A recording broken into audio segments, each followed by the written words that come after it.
Moi, j'entre à Saint-Cyr en 28. En 28 et j'en sors en 30. Je suis assez mal noté à Saint-Cyr, pour des raisons diverses, tenant surtout à la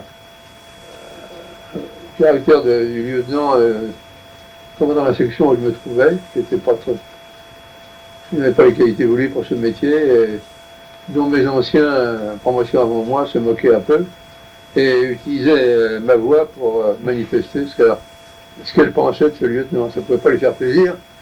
En particulier, ils avaient fabriqué une chanson à son sujet qu'on m'obligeait à chanter. Ça ne pouvait pas faire plaisir à ce lieutenant qu'on chante cette chanson-là, et résultat, mes notes s'en sont ressenties pendant 2 ans.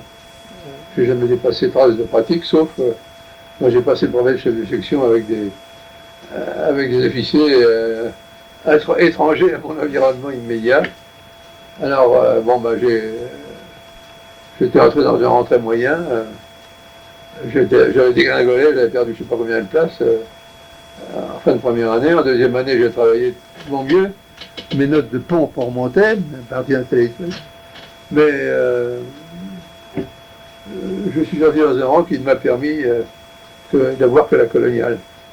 J'étais candidat cavalier en première année, sans aucune illusion, mais parce que j'aimais bien l'équitation. Sans aucune illusion, je ne pouvais pas être reçu à l'escadron, il fallait être dans un très bon rang, avoir de très bonnes notes. En deuxième année, j'aurais pris l'aviation si j'avais pu l'avoir. J'avais la dernière place possible pour l'aviation, et elle a été donnée à un garçon qui sortait après moi au classement, mais qui était sergent pilote en entrant à Saint-Cyr. Alors on me donnait la priorité sur moi. Et coup du destin, il est mort devant moi 3 ans plus tard au Maroc, dans son avion. Il s'est trouvé sur la trajectoire d'un avion de 75 qui tirait sur des mechtas marocaines. Il s'appelait Kenna, il était très gentil.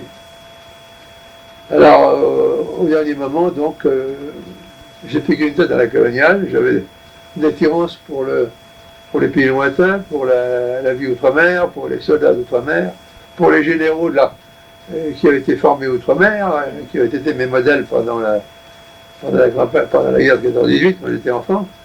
Des gens comme Joffre, comme Mangin, comme Lyotet, qui était notre dieu. Avant de partir pour mon premier séjour, après Saint-Cyr, mon premier séjour outre-mer, j'ai visité l'exposition coloniale en 1931 que présidait le maréchal Lyotet. J'ai déjà, à ce moment-là, j'avais demandé le Maroc et j'ai obtenu le Maroc comme premier séjour outre-mer. J'ai fait dans la coloniale une carrière extrêmement heureuse parce que je suis tombé aux ordres de chefs remarquables. Autant ceux que j'avais connus à Saint-Cyr ne m'avaient pas laissé un bon souvenir, autant ceux que j'ai eus par la suite.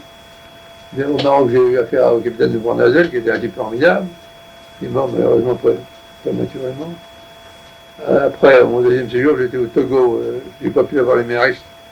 Je me suis retrouvé hors cadre au Togo et j'ai eu un capitaine qui était un type très bien aussi, capitaine Gorou, qui a plus tard, en 40, rallié Lubangui au général de Gaulle. On était au Tchad, il était en Lubangui. On est resté en liaison jusque-là.